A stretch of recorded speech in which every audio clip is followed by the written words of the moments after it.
यसलाई दान दिन चाहन्छु ताकि यसको मुटु कलेजो आँखा मृगौला कसैलाई दान दिनुहोस्। तर हामी पनि भिकारी होइनौँ, यो देशको सच्चा हकदार हौँ। मानवताको नाताले कसैले उचारमा सहयोग गरिदिन्छ, कसैले उसलाई उसको व्यवस्थापन गरिदिन्छ भने त म हृदयदेखि नै आभारी हुन्थेँ। त्यो काल भैरव मूर्ति वरपर घुमाउँदाखेरि पनि चिच्यायो, यता बादर र जोगी देख्दाखेरि चिच्यायो, घरमा आयो, रुनी कराउने डराउने भयो। हामीले सोच्यौँ बहुत आफूले सहाय होला, आमा चाहिँ पनि उसलाई रेखदेख गर्नु सक्दैन।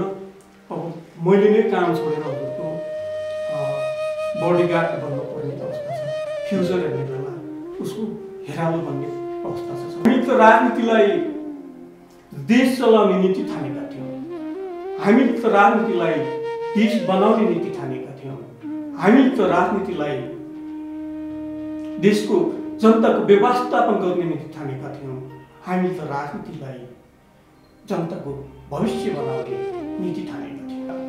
अपराधीहरूलाई लुकाइदियो, जनताहरू कराउँदा कराउँदै सेक्युरिटी प्रेस खाइदियो, जनताहरू कराउँदा कराउँदै पालौटारको जग्गा खाइदियो, जनताहरू कराउँदा कराउँदै प्रेस स्वतन्त्रता खाइदियो। हरपल तपाईहरुकै साथ ताजा भिडियो हेर्नका लागि आजका कुरालाई सब्स्क्राइब गर्न भने नबिर्सनुहोला।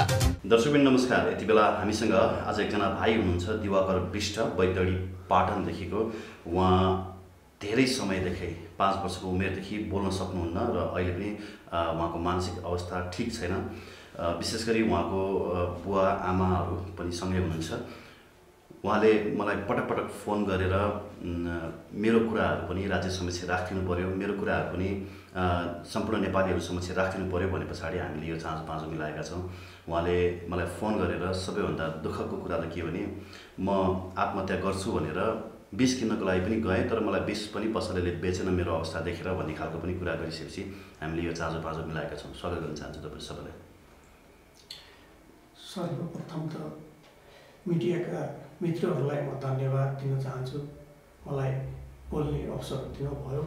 बाबुलाई कहिलेदेखि यस्तो भयो र डाक्टरले अहिलेसम्म आइपुग्दा के भनिरहेको छ, अथवा अहिलेसम्म तपाईँहरूले कति दुःख कति भोग्नुभयो, कति अस्पताल जानुभयो, धामी झाँक्रीगाउँमा जानुभयो होइन, यावत कुराहरू छन्। एकताल दर्शकलाई बताइदिनुहोस् न, कहिलेदेखि यो सुरुवात भयो र अहिलेसम्म के गर्दै हुनुहुन्छ र अब तपाईँहरूलाई परेको समस्या के छ, अलिकति दर्शकहरूलाई बताइदिनुहोस् न। 2066 साल मङ्सिर 27 गते शनिबार थियो सर। म परिवारसहित गाउँमा आएको 2-3 महिना मात्रै भएको थियो। पशुपतिनाथको दर्शन गर्न गएको थियौँ। पशुपतिनाथको त्यति बेलाको चलन के थियो कि ढोकामा पुजारीले टिका लगाइदिने थियो। यसले टिका लाउँदैन भनेको थियो। म आफैले अब के भने कि भगवान्को टिका लाउनुपर्छ भने त्यो टिका लगाउने बेला रोयो, चिच्यायो। त्योभन्दा अगाडि चाहिँ सबै ठिक थियो, बोल्ने हिँड्ने? 5 वर्षको उमेर थियो, सुपर ट्यालेन्टेड थियो सर। अब शारीरिक हिसाबले त अहिले पनि मजबुत छ, मानसिक हिसाबले त्यो बेला पनि एकदमै स्वस्थ थियो सर। भनेपछि त्यहाँ लगाइएको टिका नै तपाईँहरूको दुःखको घाउ बन्यो? हो सर। त्यसपछि अर्को पनि त्यसमा घटनाक्रम जोडिन्छ। त्यो काल भैरव मूर्ति वरपर घुमाउँदाखेरि पनि चिच्यायो, यता बादर र जोगी देख्दाखेरि चिच्यायो, घरमा आयो, रुनी कराउने डराउने भयो। हामीले सोच्यौँ बहुत प्रिय आत्माले सहाय होला भनेर धामी तान्त्रिकलाई देखायौँ, क्षमा पूजा गरायौँ। त्यो गर्नुको कुनै अर्थै भएन। त्यसपछि डक्टरका गयौँ। सुरुमा डाक्टर अणदास खोरबाट सुरु गरे हो। 1 वर्ष जति त्यहाँको औषधि खुवायौँ। त्यसपछि 20-19 पनि भएन, रुने कराउने चिच्याउने कामले छोडेन। त्यसपछि गाउँबाट खबर आयो कि इन्डिया बरेलीमा मानसिक बिमारीको राम्रो उपचार हुन्छ भन्ने कुरो सल्लाह पायौँ, गाउँमै पठाइदियौँ। त्यसपछि बरेली बुवाले बरेली लग्यो, म त जान पाएन। 1 वर्षको म त्यहाँको औषधि पनि खुवायौँ। त्यहाँको औषधि पनि 20-19 पनि भएन, कुनै इम्प्रुभमेन्ट भएन। त्यसपछि काठमाडौँमा आयो, त्यसपछि अन्नपूर्ण, टिचिङ, पाचन, अहिलेसम्म पनि हामी उपचार गरिरहेछौँ। अब डक्टरले भन्छ वृत्ति विकास ठिक छ, जन्मजात होइन, ठिक हुन्छ भन्यो। अब आशले अब कुन डक्टर कहाँ कुन अस्पताल लगे त ठिक होला। अहिले त हामीसँग भोलि के गरी खाला पीडा त्यो भयो, त्यसले भयोगरको सम्पत्ति उसको उपचारमा खर्च गर्नु। अब पहिलाको कन्डिसन त के थियो कि सानो थियो, बच्चा थियो, उसको आमाले उसलाई हेर्थ्यो, म काम गर्थेँ। अब अहिलेको कन्डिसन त के भएको छ कि हामीभन्दा नि अब बढ्दो उमेरको केटा, अब शारीरिक हिसाबले एकदम बलियो छ। अब आमा चाहिँले पनि उसलाई रेखदेख गर्नु सक्दैन। अब मैले नै काम छोडेर हजुरको बडीगार्ड बन्न पर्ने अवस्था छ। फ्युचर हेर्ने बेला उसको हेरालो भन्ने अवस्था छ सर। यस्तो कुरा छ। भनेपछि अहिले तपाईँहरूलाई सम्हाल्न पनि गाह्रो भइरहेको छ र भए जति सरसम्पत्ति पनि सकियो, अब के गर्ने भन्ने चिन्ता होइन? हो सर। अब प्राइभेट केयर सेन्टरमा लग्यौँ, धेरै ठाउँमा लग्यौँ। अब 18,000 20,000 अब मासिक फीको कुरो गऱ्यो। त्यो अब प्राइभेट जागिर गर्ने मान्छेहरू, एउटा आम जनताले अब अरू बालबच्चा पनि पढाउनु पऱ्यो, घर गुजरान गर्नु पऱ्यो, उसलाई त्यति तिरेर केयर सेन्टरमा राख्ने हाम्रो हैसियतै भएन सर। तपाईँ पेसाले चाहिँ के गर्नुहुन्छ? तपाईँहरू के छ? तपाईँहरूको व्यापार बिजनेस के गरिरहनु भएको छ? म एकजना दाइका उनको व्यापारमा सहयोगी हो। न्युजिल्यान्डबाट र मेटेरियल आउँछ, पानी जहाजमा कलकत्ता हुँदै कलकत्ता झर्छ हजुरको पानी जहाजबाट। त्यसपछि बिरगाउँ जाँदै यहाँ आउने हो। त्यसको स्पिनिङ धागो गराइदिने, पार्टीको अर्डर अनुसार डाइङ गराइदिने र पार्टीलाई दिने हो। तर अहिलेको सिजनमा त अब व्यापार पनि चौपट छ। कोरोनाको बहाना भएको, बजारबाट पैसा हुँदैन, अब बैङ्कको ब्याज भयो, अब सटर भाडा भयो, अब साउलाई पनि अहिले गाह्रो छ।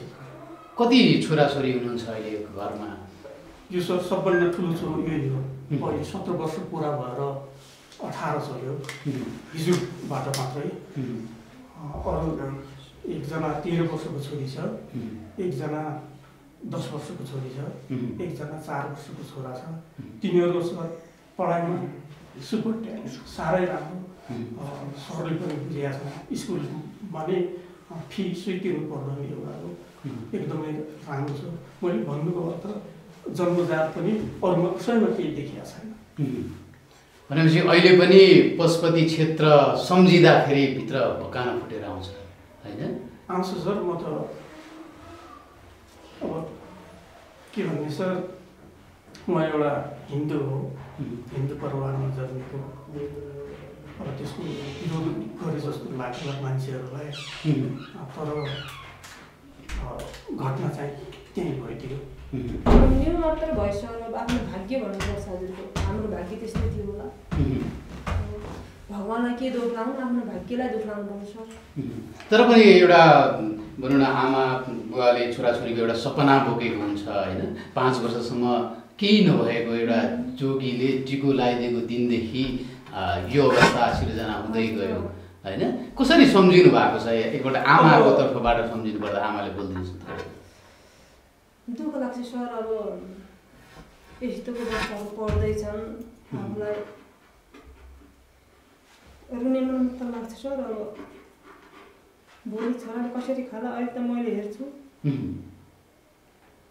एउटा जुन सपना थियो, सपनामै सीमित होला जस्तो भयो भनेर भकानिँदै हुनुहुन्छ सर। त्यसमा मलाई त के लाग्छ भने अब केही छैन, एउटा सुपर पावर छ भनेर हामीलाई लाग्छ। तर जस्तो कि अहिले कोरोना घटेको छ, यसले गरिबलाई पनि चिनेको छैन, धनीलाई पनि चिनेको छैन। अब त्यसले अब अपराधीलाई पनि चिनेको छैन, भ्रष्टाचारीलाई पनि चिनेको छैन, इमान्दारलाई पनि चिनेको छैन। मलाई त के लाग्छ भने अब भगवान् पनि, खुदा पनि, गड भने पनि अब यिनीहरू पनि हामीले बनाए मात्रै हो कि जस्तो पनि लाग्छ क्या। दर्शक भइरहेछन् नि। आखिर भगवान् जो भने त हजुरको न्याय त त्यहाँ पनि हुनुपर्ने हो नि। अपराधीलाई सम्हाल्नु पर्ने, भ्रष्टाचारीलाई सम्हाल्नु पर्ने। अब उसले त न अपराधी चिन्छ न दुखी पीडित चिन्छ। त्यो एउटा यो दुःख लागेपछि छैन भन्ने पनि भावना हुन्छ कि सर। त्यति हृदयमा सुख लागेको छ क्या। जस्तो तपाईँले भनिरहँदा बरु हरेक अङ्गहरू अरूलाई दान दिन सक्छु, तर मैले छोरालाई अब सँगै अगाडि लिएर जान धेरै कठिन भयो भनेर वेदना पोखिरहनु भएको छ। धेरै दर्शकहरूले पनि हेरिरहनु भएको छ, मनकारी दर्शकहरू पनि हुनुहुन्छ। के भन्नुहुन्छ दर्शकहरूलाई?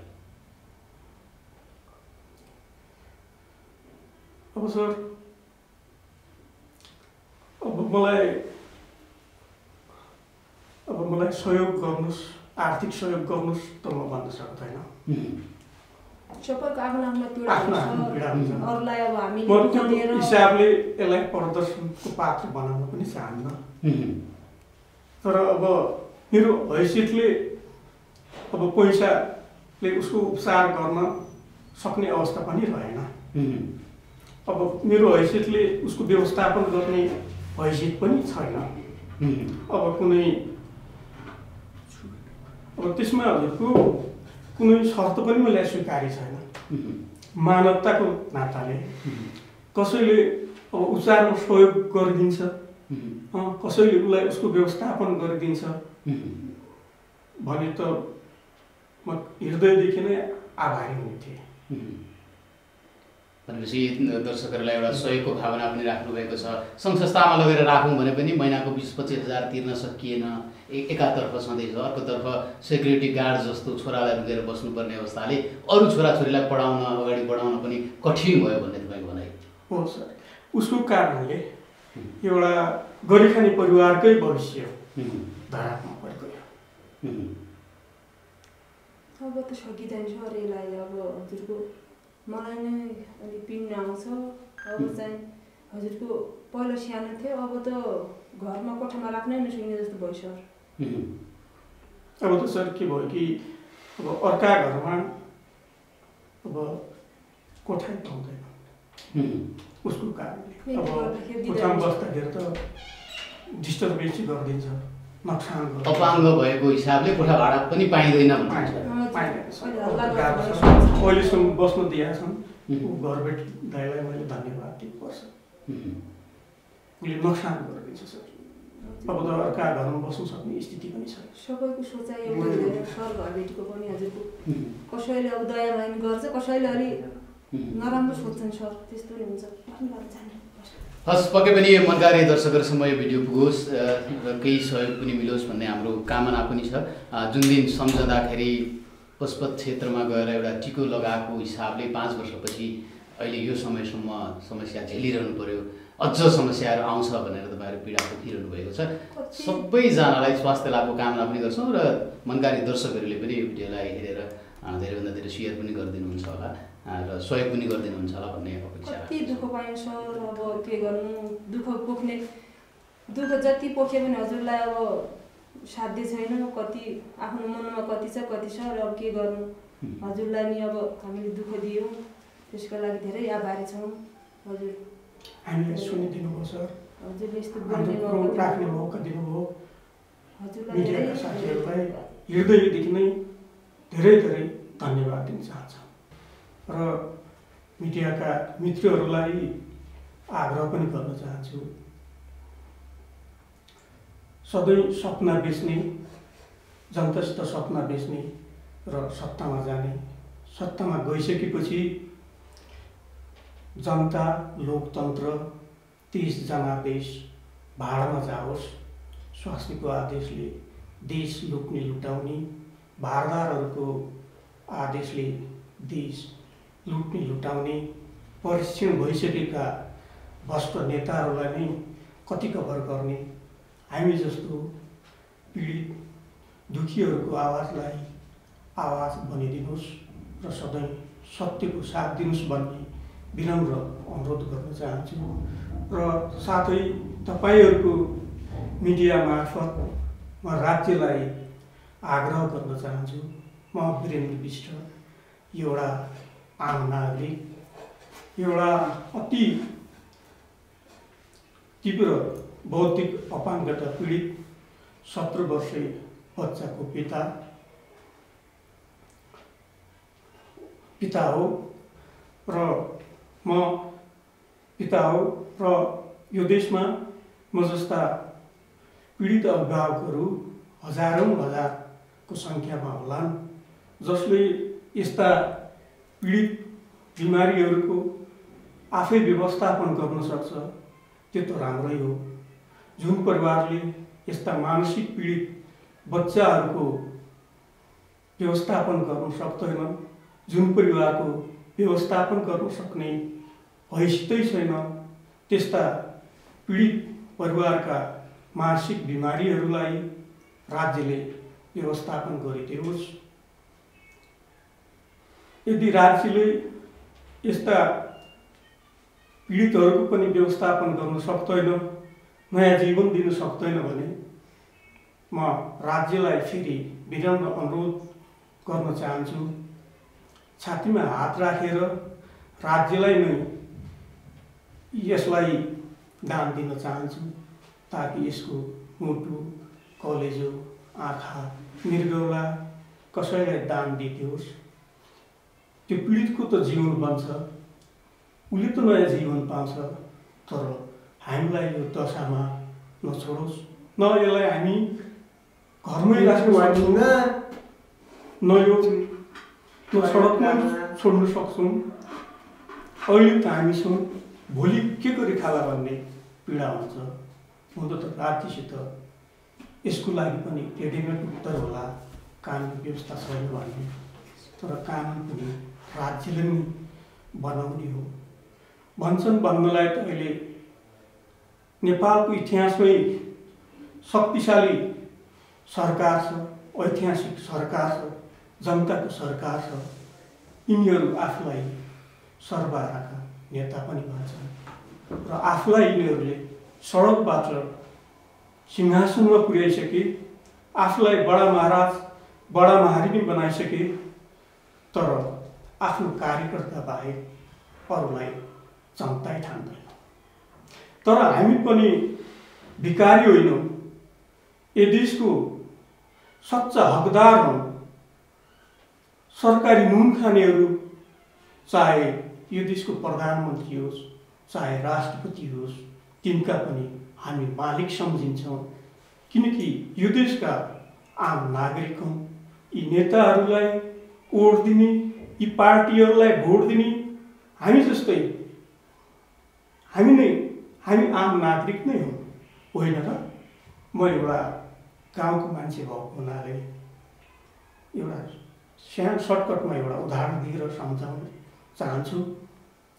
हामी केटाकेटी सदा बाख्रा चराउन जङ्गल जान्थ्यौँ। हामी केटाकेटीहरू खेलेर आउँथ्यौँ, हुन्थ्यौँ, बाख्राहरू चरेर आउँथे। बाघ आयो भने जङ्गलमा हलचल पैदा हुन्छ। हामी गुहार गुहार बचाऊ बचाऊ भनेर कराउँथ्यौँ, तर हामीले जति कराए पनि बाघले आफ्नो शिकार छोड्दैन थियो। हो त्यस्तै आज यो देशमा भएको छ। 2/3 सरकार साँच्चीकै बाघ जस्तै भएको छ। जनताहरू जतिसुकै कराए पनि यसले आफ्नो शिकार छोडेको छैन। जनताहरू कराउँदा कराउँदै व्हाइट बोर्ड खाइदियो। जनताहरू कराउँदा कराउँदै निर्मला पन्तका अपराधीहरूलाई लुकाइदियो। जनताहरू कराउँदा कराउँदै सेक्युरिटी प्रेस खाइदियो। जनताहरू कराउँदा कराउँदै पालवटारको जग्गा खाइदियो। जनताहरू कराउँदा कराउँदै प्रेस स्वतन्त्रता खाइदियो। जनताहरू कराउँदा कराउँदै माफियाको पक्षमा स्वास्थ्य विधेयक ल्याइदियो। जनताहरू कराउँदा कराउँदै आज डाक्टर केसीको ज्यान खाइरहेछ। जनताहरू कराउँदा कराउँदै यति र एमनी काण्ड दबाइदियो। जनताहरू कराउँदा कराउँदै कम्युनिस्ट भाइको नीति ल्याएर देशको लोकतन्त्रलाई खाइरहेछ। जनताहरू कराउँदा कराउँदै कम्युनिस्ट भाइको परराष्ट्रिय नीति लिएर आज राष्ट्रको अस्तित्वै खाइरहेछ। अब यस्तो राजसत्ताबाट हामीले के अपेक्षा गर्छौँ? कसैले लोकतन्त्रको नाममा देश खाने, कसैले नयाँ नेपालको नाममा देश खाने, कसैले कम्युनिस्टको नाममा देश खाने, कसैले राजतन्त्रको नाममा देश खाने, कसैले प्रजातन्त्रको सेनानीको नाममा जेलको सर्टिफिकेट देखाएर यो देश खाइरहेछन्, कसैले युनिभर्सिटीको लाइसेन्स देखाएर, युनिभर्सिटीको सर्टिफिकेट देखाएर डिग्रीको नाममा कालोलाई सेतो, सेतोलाई कालो बनाएर खाइरहेछन्। हामी हेरिरहेछौँ। हामी त राजनीतिलाई देश चलाउने नीति ठानेका थियौँ। हामीले त राजनीतिलाई देश बनाउने नीति ठानेका थियौँ। हामीले त राजनीतिलाई देशको जनताको व्यवस्थापन गर्ने नीति ठानेका थियौँ। हामी त राजनीतिलाई जनताको भविष्य बनाउने नीति ठानेका थियौँ। तर दुर्भाग्यले नेपालको राजनीति त राजै राजले चल्दो रहेछ, षड्यन्त्रै षड्यन्त्रले चल्दो रहेछ। जो जति ठुलो षड्यन्त्रकार छ त्यो नै सफल हुन्छ। वास्तवमा साँच्चीकै भन्ने हो भने जबसम्म हामी यो देशबाट भ्रष्टाचार हटाउन सक्दैनौँ तबसम्म कुनै पनि शासन व्यवस्था नेपालमा सफल होला भन्ने लाग्दैन। वास्तवमा आज हामी हाम्रो पीडालाई मात्र देखिरहेछौँ।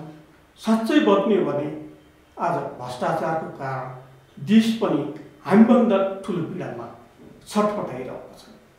भ्रष्टाचारको कारण आज देश पनि सिकिस्त बिमार भएको छ।